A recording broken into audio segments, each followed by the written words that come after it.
so let's talk a little bit about that time with Frank Lucas. He has this movie coming out and all that now. So, I mean, what was his story? Well, basically in '75, I was had a situation with him. No, excuse me. Let me correct that. '72. In '72, I had a situation with Frank Lucas. I've been seeing Frank Lucas around for years. He was nobody of any specific importance or anything. He wasn't what I would consider as a big-time drug dealer or nothing like that there. He was just a guy out there hustling, trying to make a few dollars, and he was with certain crews like Goldfinger, who was a boss, and Frank Lucas was with his crew for a while, trying to, pinch pennies or whatever, And he just was a guy that if you was around, you knew him. He was loud, flamboyant. He was a physically big man.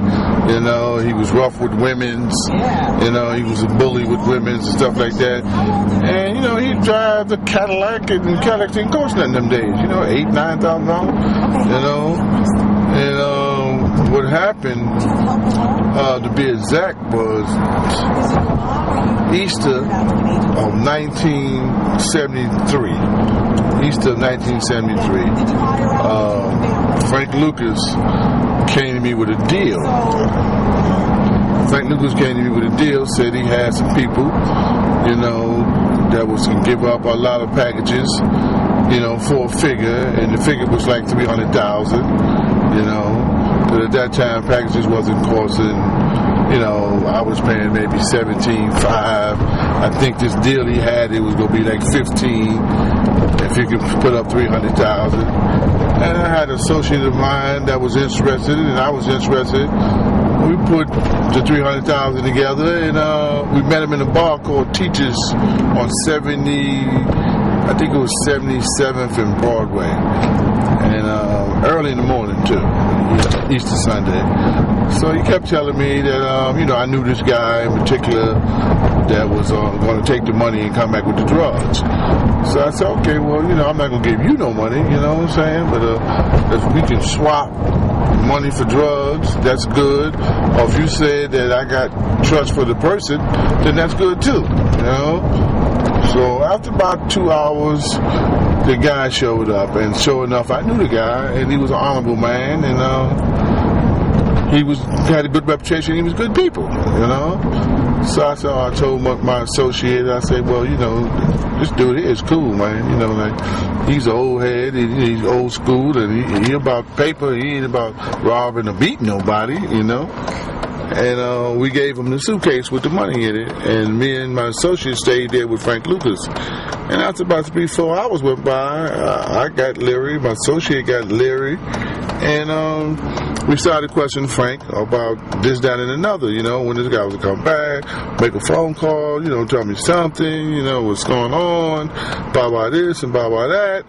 And Frank kept making excuses, and everything's all right, don't worry about nothing, he should be back any minute now. And what happened was, say 6 hours altogether went by, and me and my associate had made a pact with one another that on the next hour that's coming up, whatever that was, that we were just going to slaughter them, right? I had a 357 Magnum, he had a 357 Magnum, and he positioned himself directly behind Frank, and I was on the left of Frank, on Frank's side on the left. So they had a large clock in that bar, and I kept peeping up at the corner of my eye, and it was like 5 minutes to the hour, and I had seen my man unholster his pistol, and I basically stepped back away from Frank, because I know the kid was, fast on the trigger, and we had made this pact, I got to put the same work in that he put in. And what happened was, at the time that I actually got I had a shoulder holster on, I got it out of the shoulder holster, I seen the old man come in the door. So I said, oh, what's up, man? What's going on? So he said, man, it's Easter Sunday, He went to the Connect's runner that would hold his packages for him. I took his kids to the Easter parade, and he couldn't get in touch with the runner, and we can do it later on tonight. So I was like, all right, man, cool, man. What's up with the suitcase? He says, outside in the trunk of the car. So we went out.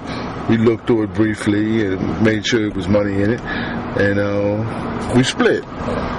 So the meeting was at the Cellar, which was a bar on Columbus Avenue, like 90, I think it was 94th Street or something like that, right off the corner of Columbus Avenue. And me and my associate checked the money when we got where we was going, and it was correct. It wasn't nothing missing. And we took a nap and showers and changed clothes and came back out down to the Cellar. And then when we came down to the Cellar, Frank Lucas was down there with another gentleman, and we seen the old man's green Mercedes pull up. And I said, oh man, there you go. Nah, damn, we're going to do this thing, because Frank had explained to me that we was going to do a 1, 2, 3 thing. We're going to trade it off right then and there, and take the packages and take the money, all right? I said, okay, that's what I wanted to do all the time, you know? So what happened was, when the car got right up on us, I noticed that the old man wasn't driving the car. It was somebody else. So Frank went over there, and they did a little whisper thing with one another. And he came back to me. He said, "Yo, Fred, we're gonna do exactly like you said. We're gonna do the swap thing." And I said, "Well, who that? That ain't the old man. That's just his car." He said, "Yeah, I know.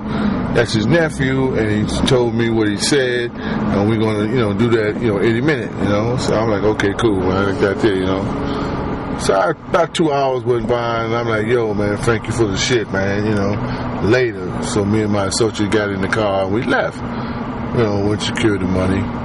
Maybe 2 weeks or so went by, and I seen the old man driving in his Mercedes, and he spoke to me in a gentleman manner, and I egged him. So when I egged him, he said, well, what's up, youngster, like that? That's look at, man, just because I'm young, don't make me dumb. You know what I'm saying? I said, I don't like that shit that went down the other week. And he said, man, when I sent my nephew down there to tell y'all nothing was happening.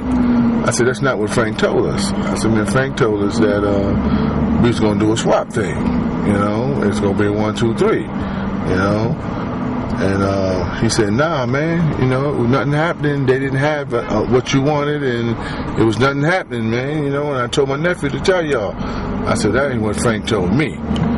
So at this time, they had a bar in Harlem called the Midway. It was like 124th and 125th, and I think it was on Amsterdam Avenue at that time. And he said, well, get in the car with me, man. Let's go up there. So I parked my car, I got in his car, and we went up to the bar, the Midway.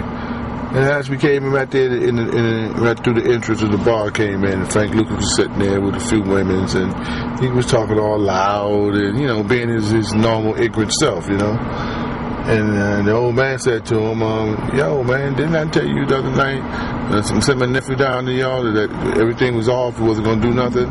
He said, yeah, right, yeah. So I said, man, that's not what you told me, Frank. I said, man, you told me we was going to do a swap thing. He said, oh, man, you misunderstood, man, like that there. I said, no, man, I ain't misunderstanding shit, I said, man, I know what you told me, So then, he went to woofing, and I went to woofing, and he called me out my name. I called him out his name. And, I said, man, you a big old faggot, bitch-ass nigga, So he said, you told me. Frank was a physically big guy. He got real big hands and everything, right? So when he jumped up from the bar stool that he was sitting in, where he was woofing at, I immediately drawed my pistol. And I come from that school where is that if you draw your pistol on the man, you got to use it. So before I could get it cocked, the old man jumped on me and took me to the ground and told Frank to get out of there, and he was holding me, but he couldn't get the pistol out of my hand, and Frank evidently thought that the old man was successful of getting the pistol away from me, because he was like trying to come over me, like stomp me or something like that there.